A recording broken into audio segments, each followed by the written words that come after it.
Hello, here is another tournament game played by denc75 on OGS, this time against a 10k opponent, and black managed to win by a small margin of 3.5 points, so that's quite surprising. Let's see what happened real quick. So first of all, we got a parallel Fuseki where black goes for a star point and a Komoku versus two Hoshi by white. Normally black could take the lower side, either Q3 or R4, in which case it's going to be a parallel Fuseki again. That's more common, but okay, it doesn't matter so much when you play online on which side you're going to place your first two moves. So now black approaches the left side at c6. The most common moves here are the Shimari in the top left corner, which is the two space high, very trendy. Also, black can consider any of the Sun invasions. So these early invasions in the 3-3 point are quite common, and it's of course possible to play an inside approach either here or O3. But black is playing old school, the approach on the left side, which normally it's expected to follow up with the extension to the middle of the side or one closer to the cornerstone, and this will form the basic Kobayashi Fuseki pattern. But in the particular game we have here, white played the attach on top, d6, and this is actually already a bit questionable, but I see denc75, it's playing this move quite often. Probably it's because of playing many games on Fox, and the players around, let's say, advanced Q level, they kind of play this very often, and it's not necessarily an amazing move. It's played usually in special positions. So one shouldn't abuse this attach too much. Well, for white it's interesting to play a move like e17. This would be a modern way of playing in order to prevent the Kobayashi pattern. And then when black goes Kosumi, you either extend for a base at h17 or consider a pincer on the left side such as d9 or d10, or invade the Sansan in the top right corner. So these are common ways to play a much modern Fuseki. So black to the original game, white plays the attach, black Hane, obviously this is a natural move, then attaches the corner. Now here for black it's important to play a move like c5 or even the Kosumi at b5, which becomes quite trendy, or actually it is already. And the idea is that black doesn't want to allow the block at c5, so if black plays away, white is very happy to play c5. This tiger mount, it's a really good shape in the corner, so black obviously wants to prevent that happening. Therefore, attach like this, white blocks, black connects, white connects, very good. And now black extends on the left side. In this case, black can consider the push because he's going to set up a moe on the left side, but simply extending for a base at c10 seems fine. Now, if you look all over the board, white is pretty thick on the bottom and also sente, so the next move in the game, it's a little bit slow. With this h3, white is trying to reinforce against any cut ag around f3 or I mean push at d5 and cut e4, but actually it's not necessary, because at this stage it's more interesting to play a move in the top left corner, either e17 or e16, to prevent a corner enclosure and also limit black's moe on the left side. So if black plays a move around f3, white can just attach f4 and it's already connected. Also, if black pushes and cuts right away, there's a ladder, so black is captured. Therefore, white shouldn't worry too much about this cutting point on the bottom. It's too slow to put all your eggs in one basket and focus too much on one side. You want to spread the stones all over the board in Fuseki and try to cover as much open space as possible. So this tends to be slack for white, and black can take advantage in the opening very early. So black got the Shimari in the top left corner, which is quite common, this two space high. It's also okay to play the O game at f17, and black could also consider the approach at r6 in order to develop the right side. So if white simply answers in a classic way, o4, black slides and extends back. So this is a basic Joseki, and black is also going to develop the right side, which is large. So black goes for the Shimari in the top left, white invades the top right corner, that's a pretty large move. and usually common to consider. White can also think about the approach inside at O17, and after black responds very calm at R14, go all the way to H17. So this is going to limit the moyo in the top area. But nothing wrong to play this Sun invasion. Then push, black no B. Black chose a very simple variation, white Keima. Then black hits Sente. The way black extends in the top, it's a bit too close to the 3 stones on the right and far away from the top left Shimari. Usually the extension should be J16. This is quite ideal as a jump from F16, or it can be the low one, but black is hoping for a large moyo, so going on the 4 line makes more sense. And also an extension like K16 would be somewhat in the middle between the 3 stones and the corner, so it's a better distance, but it's really hard to judge. These are very sensitive differences. So black can also leave the position as it is and invade the lower right corner instead to see whether white blocks on one side or the other. And anyway, taking this corner, it's a nice idea too. So we have pretty much the same follow-up. So black extends in the top. Now white secures this lower right corner. That's a very good decision. Then black comes in. This is possible, but actually black should consider a submarine approach like P2 or Q2. In this case, I would play just P2, because if white defends the corner with Q2, black simply goes up and extends for a base, either 2 space jump or 3 space jump. So that's a way to approach when white already got the stone at R6. Because when you play O3, in general, black is 1 step behind. And now white can attack very severe with a kick and then take away the extension. So black is on the run, because in this position white doesn't have to play in the corner anymore. He already got R6 in place. So when black jumps out, white can put some pressure this way, for example, and keep building while attacking the stick, which is running into the middle. So here one option is to kick like this, and another option is to play a pincer such as M3. This is the actual move in the game, either M3 or L3, but M3 puts more pressure, so it's a good decision. Now black jump out. Black can try to fix right away by going Q3 and follow up with R2. Now if white simply connects, black will play P2, and it's very easy to make I shapes in the corner. If white plays Atari P3, black will connect. White can connect up or separate, in which case black simply plays a double Atari and leaves in the corner. Then there's some agi on the outside, and white is supposed to add another move to get rid of the agi in the center and capture these stones in a net. So this is a trade Joseki. Black takes the corner, white goes for outside thickness. And also, if white connects here, black has 2 options. One is to connect underneath or grab the cornerstone in order to leave.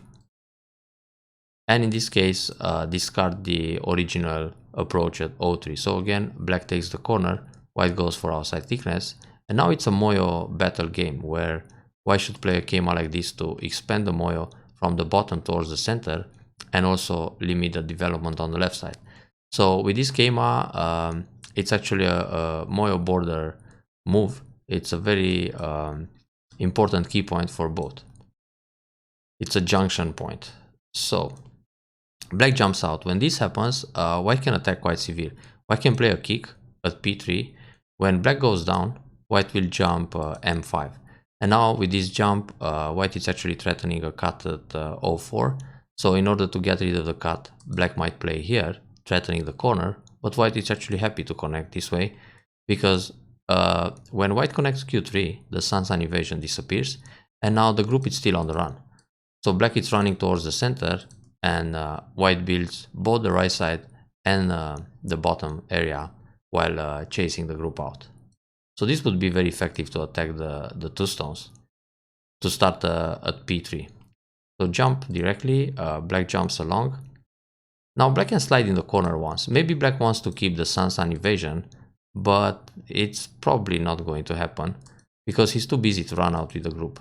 And if something like this happens, black has to leave in the corner. then the outside stones are in great danger. So for black, it's an option to slide and then jump in order to prevent the p3 attach. So black jumps again. White can play a peep here just to force black into a heavy group, then continue jumping on the bottom to expand the box. But again, black can slide once, then this seems a little bit risky, so jump again in the middle. Already when black plays a move like q2, he's going to create some eye space on the bottom area. And in general, the eyes are easily made on the edges.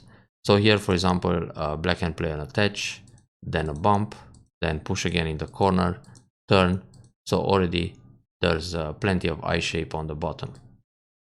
Now, of course, when black plays the bump here, the tsuke, like this, if white cuts, black is happy to sacrifice and push into the middle. So playing m2, it's more like trying to give your opponent a bait and then cut through. So white simply jumps, then black plays the keima to switch to the right side. And here we have a tsuke and crosscut situation, and this fight can become complicated for both. But in order to keep things simple, in a crosscut like this, usually one has to consider a way to extend, and black played an Atari instead. It's possible to Atari and then extend, but in this case, black should start with the Atari at r7. Now, when white descends, black simply goes up at p8, and this will create miai between pushing through at s7 or capturing the stone on the outside in a ladder. So A and B are both good moves for black. Therefore, if white connects under, black will continue with the Atari, and this ladder works. So black is out already. Now, if white decides to capture the stone at r10, I mean play Atari here, black will push through, so use that stone as bait in order to break into the side and now put a lot of pressure on the corner. And here, if white plays, for example, q2 to connect under at o2, black can just capture this stone, allow the connection underneath, and black's group is already very safe on the side. So it's good to keep in mind this basic technique, play Atari, then extend in order to create the agi to capture one stone or push through. So black starts with Atari, white goes out, Atari again, white descends. Now in this case, black is actually giving white a lot of territory just to secure the group. So white is happy to take it. Several pushes from behind, white got the big right side, but okay, black escaped. This is a little bit slow. If black wants to play something in the top right corner, should be a move like r14 to see whether white will pull back or play something like r15.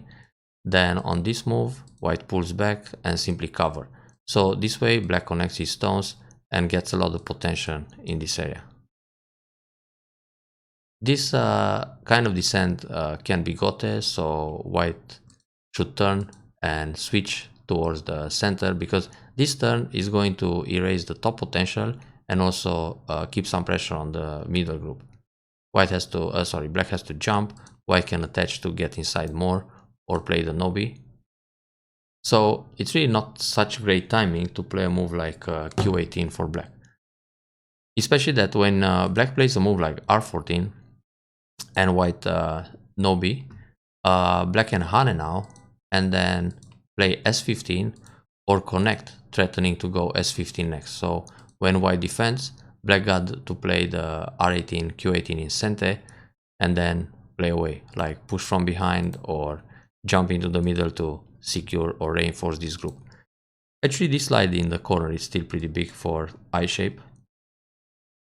So let's see the original game. White turns. For white, it's still interesting to play the keima and get into the center deeper, because from this keima, there might be a little follow-up with the cut. So usually black will double up here. The problem on the left side is that when white cuts, black normally needs to submit and give up that stone. If black plays Atari and tries to catch the two stones, white will capture here. So this is preparation to kill one stone, to play this f8. Then black needs to connect underneath, which is painful. And if black connects here to stop being captured at d8, then white simply turns and captures the 3 stones. So that's how f8 kema works. Now white push from behind, then black simply stays ahead.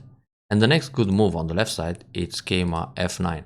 Again, to increase the moy on the bottom and keep some limit the moy on the left side. This turn it's actually still a very good move. Come inside. Then the kema, also pretty good. So white got to play both. Then this attach to get into the top. Well, right now the game seems pretty close because the bottom side is very large, so is the right side, and black got the top side and left side, and this tiny group in the middle. But white also has komi, so it feels pretty balanced.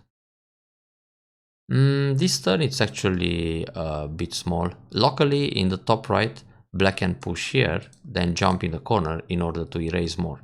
But right now black should do something about the left side. I mean, white attach f11 with the idea of going inside here and erase more. So for black it's interesting to block this and keep pushing in order to enclose the territory on the left and the top. So that border it's more important than reducing a couple of points in the top right corner. These r18 or s18 are just endgame moves. So right now white should play a nobi here. Also white can consider an invasion at h17, threatening to invade the corner or to extend for a base in the top. So if black plays a move to secure the corner, white can continue with a 2-space jump, then push and try to live inside the moyo like this. And that's already a pretty big damage. Probably white will win the game if that happens. So white blocked the corner, but that's really not necessary. I mean, if white pushes f12 and black's, for example, pushes here, then goes s18, threatening a 2 stones in the top right corner, white can ignore again and just break the top area. These 2 stones are really insignificant after black plays so many times to threaten or to capture them. So that's a tricky one. And now white plays Atari. This shows fighting spirit, and here black can play s17, then squeeze with s16, but now black needs another move to capture the 1 stone. Otherwise, if black plays on the left side, for example f12, white can go down t18, and now white captures the 3 stones. This is the way the semi works in the top right corner. So probably that's why black played the connection here, which is sente. Now white defends, then black has time to block the left side. But in fact, he didn't. This attach is a bit strange. Locally, just slide. And now when white answers, you leave the position like this. Playing the attach, if white answers, black is supposed to go down to q2, then white can push here, push again, then play a peep, and all this sequence will end up gote for black for a few points reducing. So not so impressive. Now the hane, it's an overplay. White can Atari and capture the stone. And in the end, we can see that q13 became a neutral point, so it wasn't effective at all. Now white played Atari here, goes down, black cuts, that shows fighting spirit. This hane is not necessary. Black should just play Atari here. If white connects, then simply make life in the corner with s1. If white hane here, then you got the 2 eyes in the corner. If white plays the peep, simply go down and create the 2 eyes like this. Now when white cuts, capture 2 stones. If white plays this one, you just go down and the corner is alive. So for white to kill this corner, when black plays Atari, white needs to go for a co-fight like that. And this can be more expensive and a pretty heavy fight. So we have a hane. Then this sacrifice was really not necessary for black. Then Atari, white connects, and now black push. This is a fatal error. Black should play s1. Now when black pushes here, white started with a hane, and in fact white can just cut. This is a fine way to kill. Black can always play this p1 in center, but it doesn't change much because now black needs to play s1 or t2. If black plays t2, white always goes down, and now we have a dame tsumari situation. So r1 and t1 are self-Atari for black, therefore this is a collapse.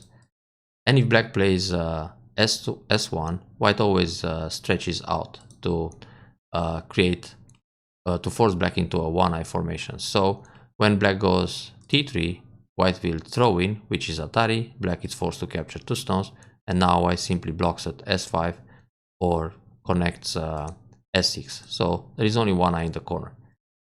If black tries to make another eye on the side, it's going to be false. So back to the original game. White plays a Hane. White tries to make some eye shape, but white can hit the vital point here. So now black is captured. Therefore, black shouldn't push S4. So here black died. And now black extends in the top, but still black needs to Hane once at F12 in order to stop white getting inside. And the extension in the top should be J16. It's right in the middle of those stones, F16 and M16. Playing H17 seems a little bit more cautious, but okay, probably black counted he will win anyway, even that I doubt that. So crosscut, yeah, this makes sense. It's a lot of fighting spirit.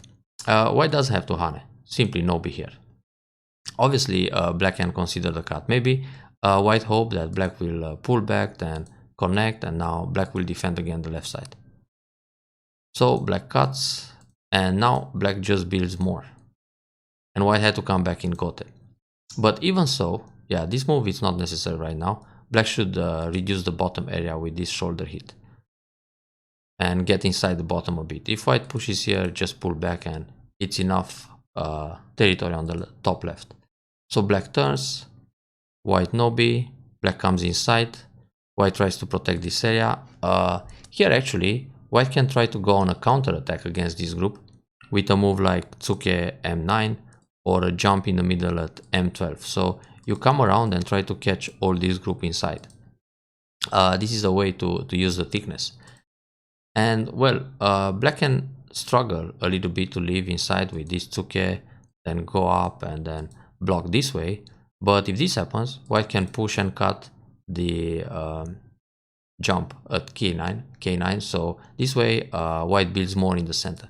But anyway, there's a big opportunity that white is missing here. So black is trying some Tesuji to get inside, then Atari, connect. Now black should play Atari here first, and then push and cut. And this is a way to capture those stones in the middle, and it's done. Black managed to break the Moyo. But black played the push first and then cut. And this is actually very hasty by black, because now there are only 2 liberties here, and white can actually set up a ladder. So if white just plays Atari like this, it's a ladder that works just perfect. So black is captured. And now white gets to keep all the Moyo. But white connected here. There is no time to connect here because it's a race on liberties. So white has only 3 liberties here and black got 2 liberties. If white connects, black can just Atari to expand his own liberties, and now it's enough to cover, and it's 3 against 2. So from a position where white was supposed to capture a few stones, black managed to capture white's key stones and escape. So this turned the game around completely, and it's a winner sequence for black. So very good squeeze here to get inside and erase even more points. Now before defending the top, black should play a Kosumitsuke here in Sente. This keeps the liberties, and then black can play whichever move he wants. This is a move obviously to reinforce the top and keep the lead. So white is trying to expand the liberties, but now there are 3 against 4. This cut makes sense, it's 3 against 3. And then white can also play here, but that will happen later in the game. So this was the end actually. And even after this kind of capture, the game was really close. So with this move, white is trying to set up a monkey jump at A6. Normally the end game here should be Hane and connect, and later on play another Hane on the first line, which forces black to add another move inside. Because what happens when you play this move to prepare the monkey jump, black will block and after you play away, black can honey in the corner in center. So that b3 can backfire a little bit.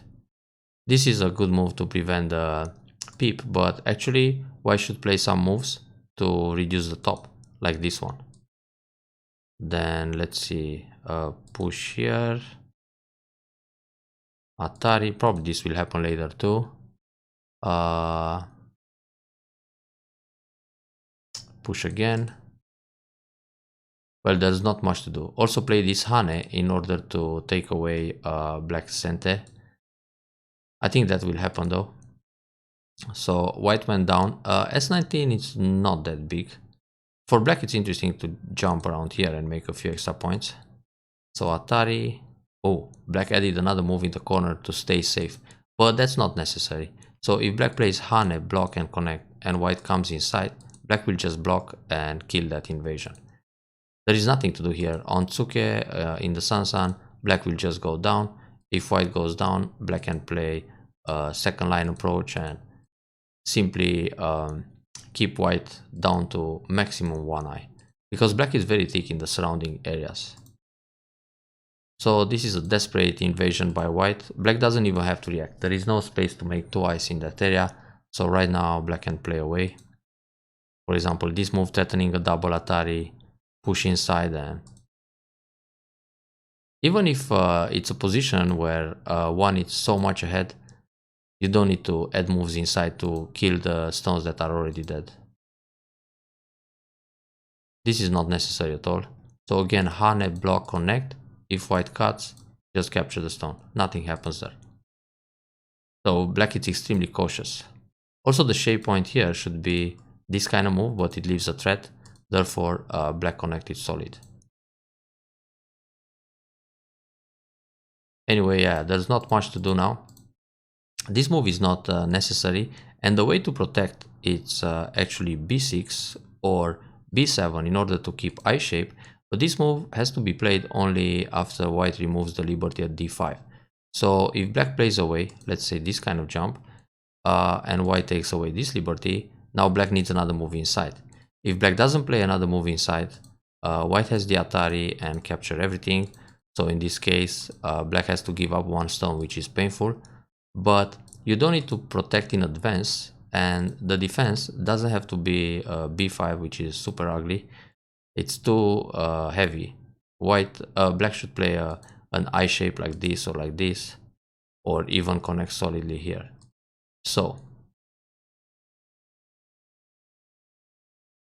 that was pretty much it. Instead of playing a Hane, I mean this turn, to force black cover and make a few extra points in the middle. I mean, here black got a few points that was not supposed to make. So let's say white plays a peep, threatening to cut and capture 1 stone. Black defends, then white connects here. So all of a sudden, all those 4 points disappear, and the game was won by black by 3.5. So if 4 points disappear here, white wins by half a point. So it could have been much closer. Well, this is another move that's not necessary. So black played a few times inside, like in the top left corner and also on the left side, just donating 2 or 3 points where he could play some other moves. But he really wanted to keep his lead, I guess. And white also doesn't need to play s2. I mean, let's check the Tsumego. So white plays a neutral point here. If black goes like this, white will capture. White is 1 liberty ahead. If black goes down t5, white can play Atari s3. If black plays t3, white can Hane t5. And if black plays s2, white doesn't have to do anything. So no matter what black plays in this corner, it's going to be 1 eye. So white doesn't have to donate 1 point. Anyway, overall, it was a close game most of the time. And in this fight in the middle, both black and white had an opportunity to play a little bit better, especially white missing that ladder. That really cost white the game. So I hope you enjoyed this review and take some interesting lessons out of it, and we'll see you next time.